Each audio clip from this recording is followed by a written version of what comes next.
नमस्कार, मैं हूं डॉक्टर मंगलेश जायसवाल और आज आपके लिए लेकर आया हूं अध्याय वात्सल्य विष्णु के प्रश्न उत्तर। तो चर्चा करें हम। पहला प्रश्न, कृष्ण ने दही का दोना कहां छिपा लिया है? उत्तर, कृष्ण ने दही का दोना अपनी पीठ के पीछे छिपा लिया था। अगला प्रश्न, सूरदास के पदों की भाषा कौन सी है? सूरदास के पदों की भाषा ब्रज भाषा है।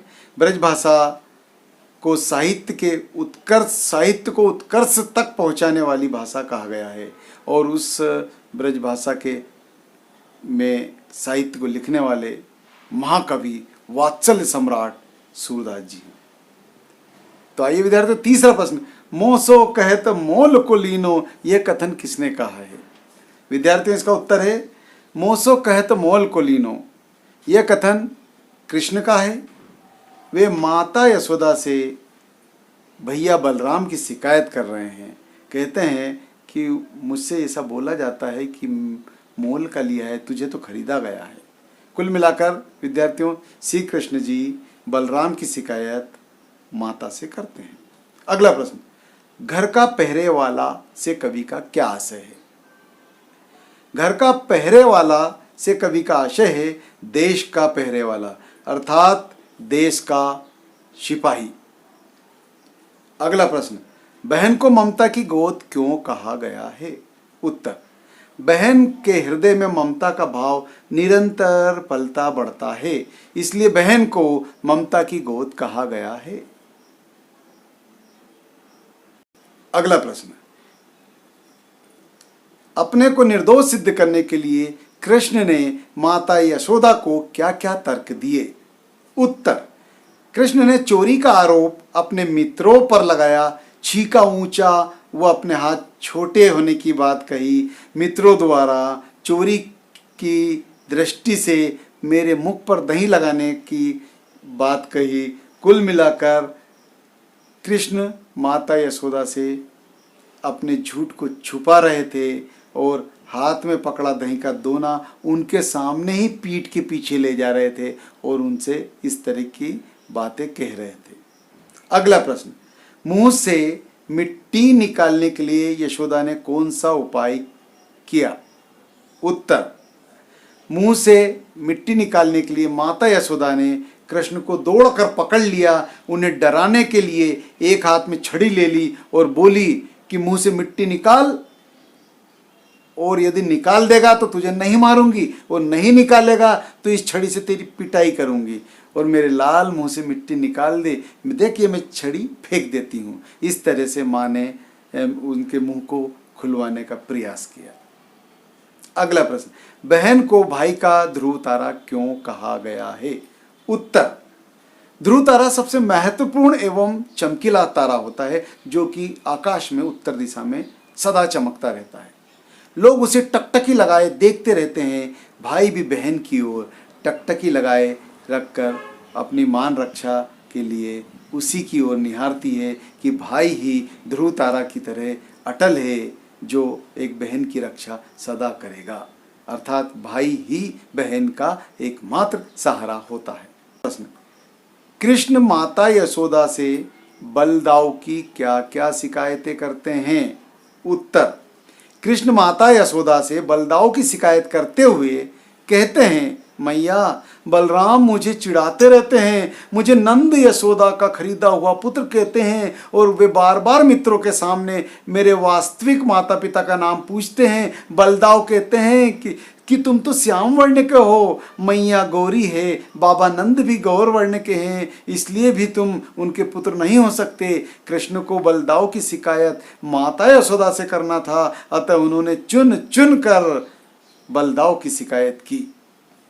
अगला प्रश्न, सूर वात्सल्य के चितेरे हैं, इस कथन की विवेचना कीजिए। उत्तर, सूरदास ने वात्सल्य का कोना कोना झांका था। उन्हें बाल क्रीड़ाओं, बाल मनोविनोदों एवं बाल मनोविज्ञान का पूरा गूढ़ ज्ञान था। उनके काव्य में इन सभी तथ्यों का पाया जाना यह सिद्ध करता है कि वे वात्सल्य के चितेरे थे। सूरदास ने अपने काव्य में शिशु कृष्ण की सहज संगोपांग भाव भंगिमाओं का उद्घाटन किया है। शिशु कृष्ण के मोहक स्वरूप, आकर्षक मुद्राओं और अबोध व्यवहारों का जैसा वर्णन सूरदास ने किया है, यह इस तरह का अन्यत्र कहीं देखने को नहीं मिलता।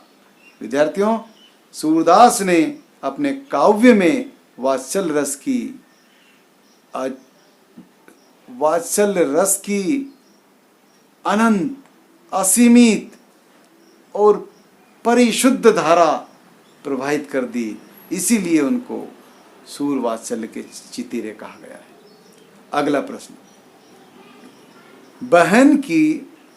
बहन को चिनगारी तथा भाई को ज्वाला बताने के पीछे कवि का क्या आशय है? उत्तर, कवि गोपाल सिंह नेपाली भाई बहन कविता में कहते हैं, तू चिनगारी बनकर उड़ रही, जग जाग में ज्वाला हूं। अर्थात बहन से कवि चिनगारी बनने की अपेक्षा करता है और भाई से आग की धधकती ज्वाला बनने की अपेक्षा करते हैं।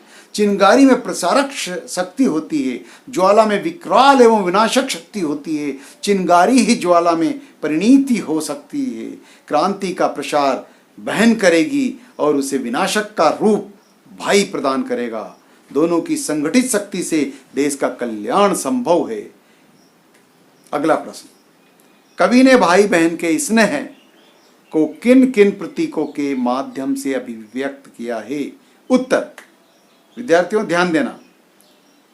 पहला, तू आंगन की ज्योति बहन री, मैं घर का पहरे वाला। दूसरा, बहन प्रेम का पुतला हूं मैं, तू ममता की गोद बनी। तीसरा, मैं भाई फूलों में फूला, मेरी बहन विनोद बनी। चौथा, भाई एक लहर बनाया, बहन नदी की धारा है। पांचवा, यह अलमस्ती एक बहन ही भाई का ध्रुव तारा है। तो विद्यार्थियों, इन प्रतीकों के माध्यम से कविता ने, मतलब इस कविता में कवि ने भाई बहन के स्नेह को प्रदर्शित किया है।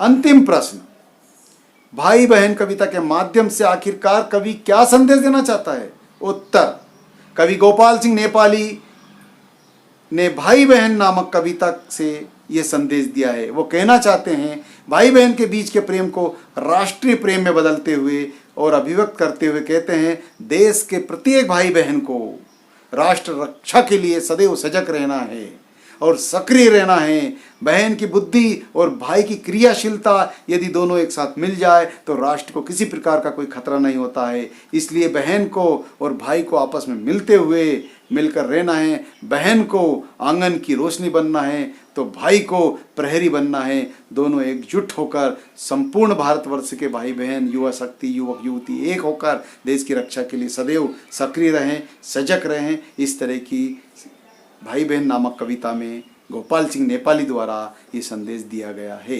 विद्यार्थियों, यहाँ पर हमारे प्रश्न उत्तर समाप्त हुए। इस वीडियो को बार बार देखें तो आपको आसानी से समझ में आएगा, याद भी होंगे। और हाँ, मेरे चैनल को सब्सक्राइब करना ना भूलें, शेयर करें, लाइक करें। धन्यवाद।